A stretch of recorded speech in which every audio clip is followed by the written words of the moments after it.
झारखंड के पहाड़ी इलाकों और साल के जंगलों के बीच एक छोटा सा गांव था, सोनाडीह।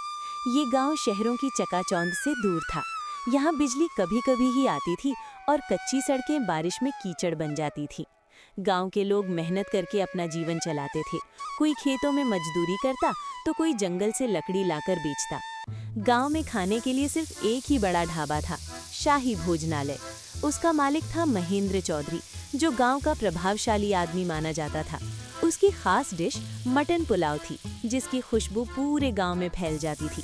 लेकिन उसकी कीमत इतनी ज्यादा थी कि गरीब लोग उसे खरीद नहीं सकते थे।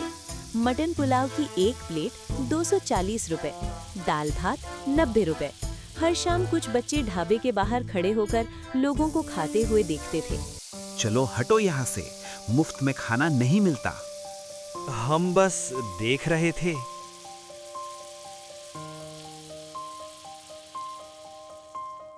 उसी गांव में दो दोस्त रहते थे, मोहन और दीपक। मोहन के पिता खेतों में मजदूरी करते थे और दीपक की मां गांव में बर्तन मांजने का काम करती थी।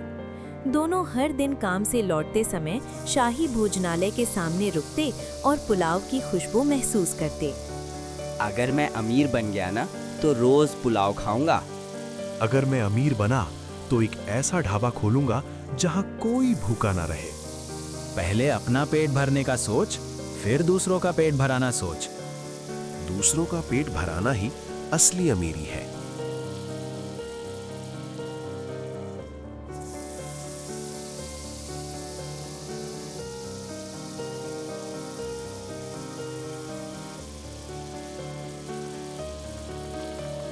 कुछ दिनों बाद मोहन ने सच में ढाबा खोलने का फैसला कर लिया।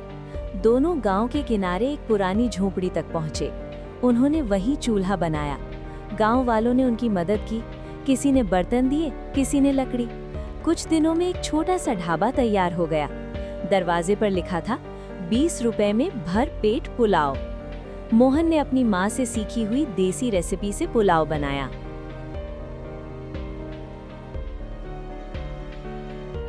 इतना सस्ता पुलाव, जरा चखाते हो?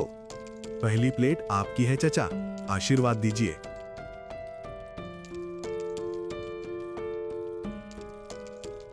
वाह, दिल खुश हो गया बेटा। धीरे धीरे मजदूर, किसान और बच्चे वहां आने लगे। ढाबा चल पड़ा। लेकिन ये बात महेंद्र चौधरी को पसंद नहीं आई। आज रात उनका ढाबा खत्म कर देंगे। रात में ढाबे में आग लगा दी गई। सुबह मोहन और दीपक पहुंचे तो सब जल चुका था। हमारा सपना खत्म होगा। अब क्या करेंगे? सच्चे काम का अंत नहीं होता बेटा, फिर से शुरू करो। दोनों ने हार नहीं मानी। उसी जगह फिर से चूल्हा जला। इस बार गांव के लोग पहले से ज्यादा मदद करने लगे। ढाबा फिर से चल पड़ा और पहले से ज्यादा लोगों के साथ। अब ये ढाबा पूरे गांव का है। महेंद्र चौधरी ने जब ये देखा तो उसे अपनी गलती का एहसास हुआ।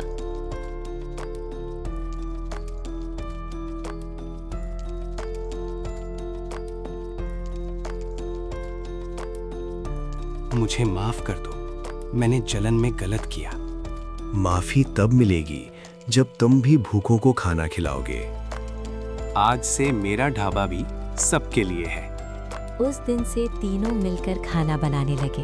अब सोनाडीह गांव में कोई भूखा नहीं सोता था। कुछ महीनों बाद अखबारों में खबर छपी, 3 लोगों की रसोई जहां इंसानियत परोसी जाती है। अगर कहानी आपको अच्छी लगी हो तो लाइक करें, कमेंट में अपनी राय लिखें, चैनल को सब्सक्राइब करें, बेल आइकन दबाना ना भूलें।